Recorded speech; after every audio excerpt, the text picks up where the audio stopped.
raised areas on the edges of this cloak, get some white, skull white on your brush, thin it out a little bit with water, wipe most of it off as if you were going to dry brush with it, but do not dry brush with a fine detail. Take the edge of the brush and gently rub it over the raised portions of the model. That way the white only gets onto those raised portions.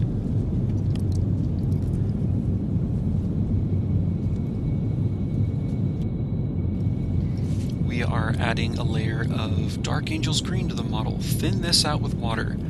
It's going to go on smoother. You will prevent clumpage. It will look dark, yes. Dark Angels. There's a reason for that. It won't be as dark as you imagine. It may be a little bit darker at first, but as soon as you start highlighting it, it's going to come right out.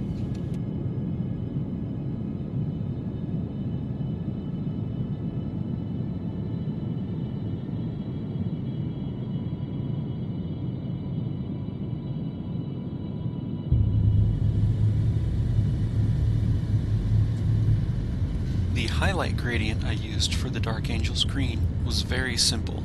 Mix about 25% skull white to 75% Dark Angel's green and mix it until it's a nice smooth color and water it down about 2 to 1. And then slowly over all the raised areas and accompanying areas adjacent to it with this mix of Dark Angel's green, and slowly go over all of the areas where the light's going to touch, and it'll just blend right out.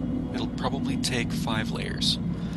The front tabard is being based in Desert Yellow. I'm using Vallejo's Desert Yellow, which is not unlike GW's Desert Yellow. I use Vallejo because they're in dropper bottles. After this Desert Yellow layer has gone on, wash it with some Seraphim Sepia. That's going to give you a guideline for all of the highlights, because the front tabard of this guy is kind of ripply. And the wash is not only going to add a gradient level that's passive, but it's going to kind of guide your eye as to where the highlights need to go.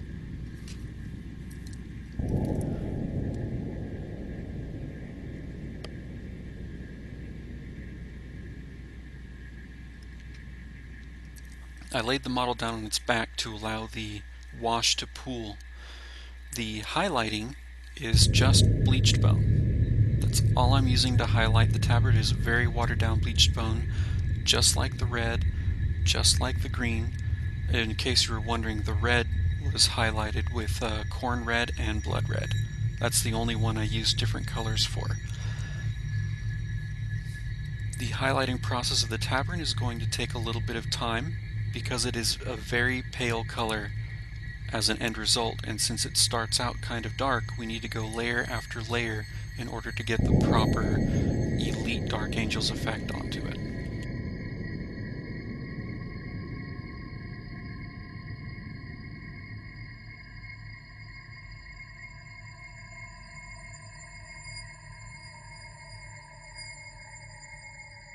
If you find you've made a mistake on the tabard, go back over it with a little bit of Desert Yellow and then re-highlight.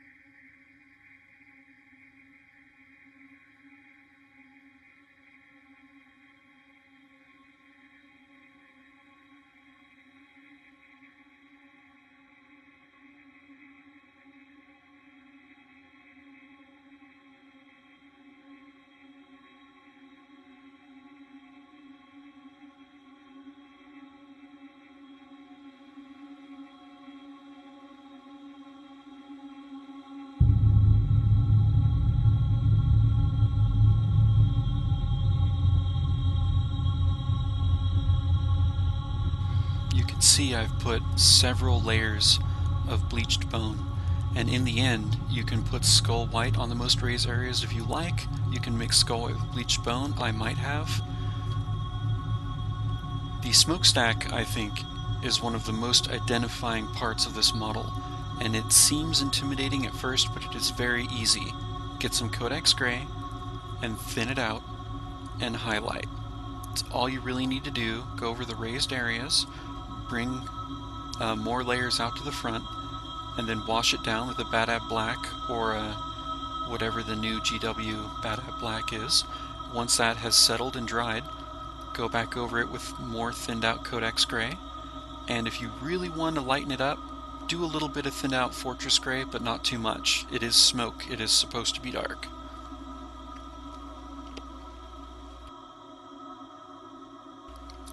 Picking up some of the details that may have been covered up by other processes on the model, getting the red back out and doing all of the ropes, starting again with the burnt red, then highlighting with thinned out corn red, which is a base, but it'll still water down pretty easily. And then if you want it to really shine, you can hit it with blood red, or even mix a little bit of white into the corn red or blood red to get really super nice highlights on there. The more work you do and the more layers you do gets you closer and closer to a Golden Demon winning model. Don't forget all of the gold studs on the bottom of the tabard. Don't forget the gold emblems on the pistol. I originally had intended to paint the pistol blood red, but I ended up going back over it with the burnt red and corn red and then a blood red highlight. There are several things on this model as an accessory that really make it shine, and I elected to do the knife scabbards or scroll scabbards on the front in Dark Angels green. I believe Games Workshop did them in red. I chose green. There wasn't enough green on the model for a Dark Angel.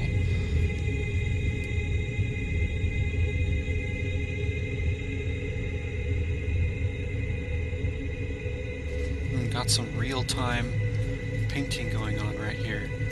Some very minor details, just some of the ropes hanging off, holding on to some of the gold charms on the left side of his tabard. Getting a really nice light touch up on the ropes. The scepter. Up, time for the plasma pistol. Start with enchanted blue, like any plasma weapon, and then come back over it with ice blue on the highlights. Paint the eyes and the sight on the gun white, and then really water down some goblin green, and just go back over everything with goblin green, the eyes and the sight, and then a little bit of watered down scorpion green, and it'll have a nice 2-layer, 3-layer if you want to call it that, but it's really just a 2-layer, and that'll look realistic. Put bolt gun metal on all of the silver bits on the cane, the backpack, the muzzle of the gun, and then wash them down with Badab Black and go back over and highlight with Mithril Silver. The scroll work on the shoulder pad with the Dark Angels emblem, you can do a really quick job with just some bleached bone and some Seraphim Sepia, or you could go the whole 9 yards and do the scorched brown or snakebite leather, and then do a faded bleached bone over it if you want to, or you can use washes. There's a lot of different ways to do it. I usually like to go with just the bleached bone and the wash. It looks very realistic. It looks like old paper. If you've ever seen a copy of the Constitution, it'll look like that. All of the armored areas on the model, that should all be painted black by now. All the edges are going to be highlighted in Codex Gray very lightly, and then the areas that are going to catch more light with Fortress Gray. Again, I can't stress enough, you need to water down your paint. It'll take more time, it'll go on in more layers, but it'll look much more fantastic.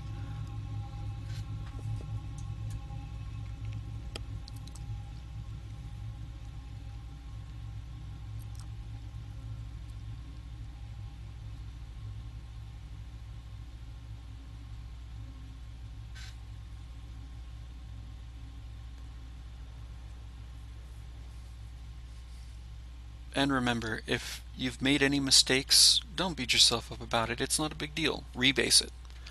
Thank you for watching, everyone. If you like this video, please press a like button. If you'd like to follow me, please follow. I plan on doing lots of terrain. I plan on doing table building.